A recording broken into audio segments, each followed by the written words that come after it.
Hey, I just told you that I was going to, in my last video, that I was going to do just a small, short video. I'm just not going to be long, but on Colton Burpo. And there is a book, I think it's called either Heaven is For Real or Heaven is So Real. One of them Chu Thomas or Chu Nam wrote, and one of them's done by Colton Burpo's father. And Colton Burpo is a little 4-year-old boy who basically he was rushed to the hospital. Some things happened in his body. His parents didn't know if he would live. The doctors didn't know if he was going to live. He was basically told by the doctors that the child may not live.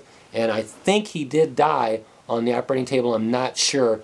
But basically what happened is while he was on the operating table, and just to let you know, there's a movie getting ready to come out. This is April of 2014. So I don't know when you're watching this video. Maybe, you know, you're beforehand and you're getting ready to see it, or, you know, maybe it's afterwards. I don't know, you know, but this movie, I asked my wife to watch the preview. The preview is on YouTube, I think, right now. If you'll type in Colton Burpo, C-O-L-T-O-N-B-U-R-P-O, and just type it in. You'll find all kinds of videos. There's people obviously against him that don't believe him, that think it's all fake.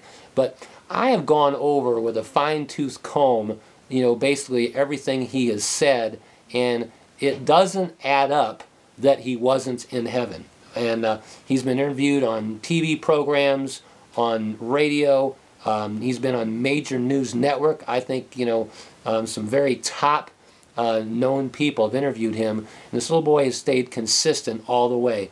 And you figure if he made up something by now, he'd break. And he's like 11 to 13 now, and he's still standing strong. That he, you know, the story has stayed consistent. It stayed exactly the same. The father's a pastor. Anyways, this is a major motion picture now. So it was a New York Times bestseller, and now it's a major motion picture coming out April 2014. And as I said, I had my wife, Sue, you can just say something real quick. Yes. My wife and I, we watched the trailer. Did you feel the presence of God when you watched that movie? Yes, I did. I mean, you know, we both felt God's presence all over us just watching and that's why I'm actually making this, because I felt the touch of heaven. If the touch of heaven was on the preview, and I want to encourage you to watch that, then the touch of heaven is going to be on this movie multiplied many times more. I believe even in the movie theaters, there's going to be, you know, anyways, it's just going to be awesome. So I wanted to share a quick testimony, and then I'm going to end. But basically, this little boy claims that he was taken to heaven while he was sick in the hospital. And the parents, you know, after he got better, you know, they prayed that he'd get better, and he came back home afterwards, and, you know, they're kind of like, as they're driving back from the hospital, you know, you don't want to go back there, do you? And he's like, no, I really don't, you know what I mean? And anyways, so little things he began to say, they kind of started scratching their heads. He would make statements just out of nowhere, and they're like, oh, that's weird. And he'd say something else, and they'd be like, that's strange. Well, one of the first statements he said is that when he was on the operating table, that Jesus came and visited him, and these two angels, they were in the operating room with him, and the angels, I think they sang either, you know, Jesus loves me, this I know, for the Bible tells me so, or Jesus loves the little children, one of those two songs, and Joshua fought the battle of Jericho. So he claims the two angels sang to them those songs. And, you know, I agree. If you hear something like that, you're like, yeah, right. And I would totally agree. I think that's totally explainable. He's a little kid. He's on an operating table. And you could imagine, you know, Jesus being with him, a couple angels singing, no problem. So I don't have a problem with that. So, and the father thought so too. The father thought that's cute, you know, a little story, whatever like that. Well, then something else happened. And one is that he is with his mom, and he claims that he met his sister when he was in the hospital. And they're like, what do you mean you met your sister? Your sister's, you know, been here at the house. He says, no, my other sister. And they're like, well, you don't have another sister. He says, well, the one that, you know, died in your belly. Well, little kids don't talk like that. They don't know about things like that. And come to find out that he says when he got to heaven with Jesus and the angels, this girl ran up and hugged him and said that she was his sister. Now, what's amazing about this is the little boy, he says, I don't like hugs, you know. So, you know, the reality of the simplicity of childlike faith is that he remembered that when she hugged him, he didn't like hugs. And so, when he was there, with this girl, his natural capacities were still intact, okay? So that's interesting, just the memory of that. Well, so the mom begins to ask questions like, well, what do you mean? And the little boy's like, well, when, I was in heaven, that I met my sister, and she gave me a big hug. And, little kid talking about, a mom's belly and a child dying, well, she had a miscarriage, and it was a girl.